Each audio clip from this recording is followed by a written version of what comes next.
안녕하십니까. 도선풍수 제34대 전수자 박미천입니다. 풍수 직원 시간입니다. 오늘 강의 주제는 국은, 기업은, 국민은 순이다 입니다. 그러니까 한 나라의 운을 볼 때는 우선 나라 운이 가장 크다는 것이죠. 그 다음에 기업이고 국민이다. 이렇게 한번 나눠 보겠습니다. 나라는 부모라고 보고요. 기업은 맏형이라고 보고 국민은 자식이다. 그러니까 이 국민과 기업은 나라의 자식이 되고 나라는 부모가 된다. 이렇게 나눠봤을 때에 그러면 국군은 얼마만큼 나라에 차지하는가? 70%를 차지합니다. 그리고 기업은 20%, 또 국민의 운은 10%. 한 나라의 모든 좌우하는 경제력이든 행복지수든 이렇게 모든 것을 비교를 해보면 나라가 그만큼 중요하다는 것입니다. 그래서 저는 우리나라도 마찬가지입니다. 그래서 이 부모가 가정에도 그렇지 않습니까? 부모가 만일 사업이 안 되든가 잘 되면 그 영향은 자식한테 가는 거죠. 사업이 잘 돼도 자식이 잘 되는 것이고 부모가 사업이 안 되면 자식도 안 되는 것이죠. 그래서 나라가 먼저라는 것이죠. 국가가 1번이고 기업이 2번이고 국민이 3번이 됩니다. 어떤 사람들은 국민이 잘 돼야 나라가 잘 된다 그러는데 이것은 그렇지 않습니다. 국민은 하나의 조그만 힘이고 나라는 큰 힘 아닙니까? 전체적인 힘을 그 나라에 영향을 미칠 수 있는 게 나라 아닙니까? 국가. 그러니까 국가의 힘이 그렇게 큰 건데 그 큰 데서 운이 좋아야 그 국운이 상승돼야만 나라가 잘 되는 것이죠. 그래서 70% 영향을 준다라고 제가 얘기를 하는 것입니다. 우리가 나라 운이 1960년도 이전에는 우리 대한민국 운이 상실돼 가지고 어떻게 됐습니까? 그때까지 보릿고개 정말 어려운 시절이었습니다.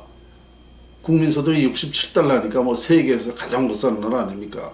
그만큼 국운이 그때는 깨졌기 때문에 나라가 도저히 살 수가 없었던 겁니다. 그래 국민이 고통을 받은 거죠. 그랬다가 1961년도부터 국운이 상승하기 시작했습니다. 국운이 열리기 시작을 해가지고 우리가 60년대부터 우리나라가 발전하기 시작을 했죠. 그래 국운이 융성되니까 20-30년 만에 국운이 융성하는 방법론을 제가 다 얘기했죠. 청계천이 그때 복개돼서 그렇다. 청계천에 우리 대한민국 운명이 결정된다라고 수백 번 제가 얘기했죠. 60년도까지 청계천이 열려있다가 61년도까지 이걸 덮고 그때부터 그러니까 열려있을 때는 우리가 국운이 깨졌기 때문에 나라가 안 돼서 국민이 고통을 받았다. 그러다 61년도에 덮고 나서 우리나라가 20-30년 만에 2만 달러가 됐다. 그래서 우리는 금방 그러니까 그것이 바로 증명입니다. 국운이 청계천의 복개 여부에 달려있다는 것도 증명이고 그로 인해서 우리 국민이 우리나라가 이렇게 발전하고 행복하게 살 수 있었다라는 것이 바로 그게 증명입니다. 증거입니다. 그래서 국운이 이렇게 중요한 겁니다. 그러니까 국가가 발전하는 것은 국운이 좋기 때문에 그런 것이다. 어느 나라든 마찬가지입니다. 똑같습니다. 그 나라에도 풍수학적으로 보면 그 나라가 발전한 이유가 반드시 있습니다. 공동체 운명은 양택이라고 그러지 않습니까? 그 나라의 청와대가 길지가 된다. 이렇게 되기 때문에 근원적으로 발전하게 되어 있기 때문에 그 나라가 발전하고 국민이 행복하게 살 수 있고 정말 상당한 영향을 미치고 살 수 있다. 이렇게 되는 것이죠. 어느 나라든지 그건 똑같습니다.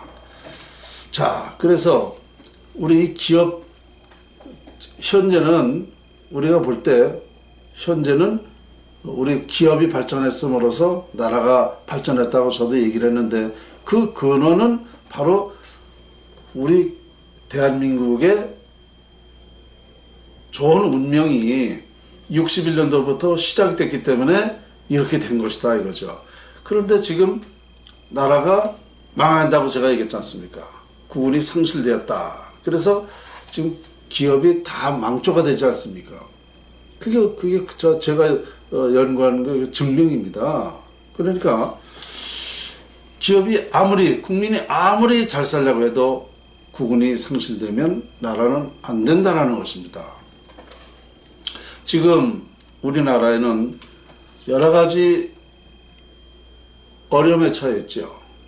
경제부터 모든 정치도 다 시끄럽고 되질 않고 모든 것이 다 완전히 정말 미래가 안 보일 정도로 어떻게 해야 되느냐 할 정도로 상당한 정말 걱정거리가 많이 쌓여 있는데요. 그러면서도 우리 국민은 지금 나라를 생각하기보다는 개인주의, 이기적인 생각, 나만 잘 살면 된다. 이런 생각만 가지고 지금 살고 있기 때문에 더 안 되는 거예요. 나 하나 잘 산다고 그래서 그 사람이 행복합니까? 그렇지 않습니다. 주변 사람이 다 행복해야 돼요. 그러니까 우리가 지금 우리 개인적으로 생각보다는 나라가 우선 나라에 잘 되는 일을 먼저 생각해야 된단 말입니다. 이것은 방법은 간단하다. 풍수에 있다라고 저는 확신을 하고 당연하다고 저는 생각을 합니다. 그래서 오늘은 여러분들과 한번 이렇게 생각해보는 시간을 좀 가져본 것입니다. 그래서 국가를 먼저 생각해야 된다. 그러면 국가를 먼저 생각하는 것은 무엇을 어떻게 하느냐, 무엇이 중요하냐부터 우리는 해야 된다는 거죠. 말로만 생각하면 뭐합니까? 소용없어요. 근원적인 것이 어디에 있는가, 거기서부터 시작을 해야 된다는 것이죠. 그것이 풍수학이라는 겁니다. 평소에도 저는 수백 번 같은 얘기를 반복하고 있는데요. 풍수학에 부와 명예, 화목, 건강, 흥망성쇠, 길흉, 화복이 다 있는데 이거는 안 하고 딴 생각만 하고 있으니 나라가 될 일입니까? 안 되는 거죠. 그래서 근원적인 것, 나라가 잘 되기 위한 근원적인 뭔가, 이거 참도 간단한 방법으로 제가 다 연구를 해놨어요. 아주 쉬워요. 이미 이런 사실을 제가 국회에 가서 기자회견도 했지만 또 국회에 가서 또 국운융성법에 대한 포럼도 했지 않습니까? 그렇게까지 했는데도 알아보지를 못하고 그러니 저도 답답한 거죠. 자간 우리가 잘 살려면, 우리 국민이, 여러분들이 다 행복하게 살려면, 나라가 잘 되려면 나라가 잘 되기 위한 그 근원적인 것부터 하면 된다라는 말씀을 좀 드리면서 오늘 국은 기업은 국민은 순이다 라고 제가 강의를 한번 해봤습니다. 감사합니다.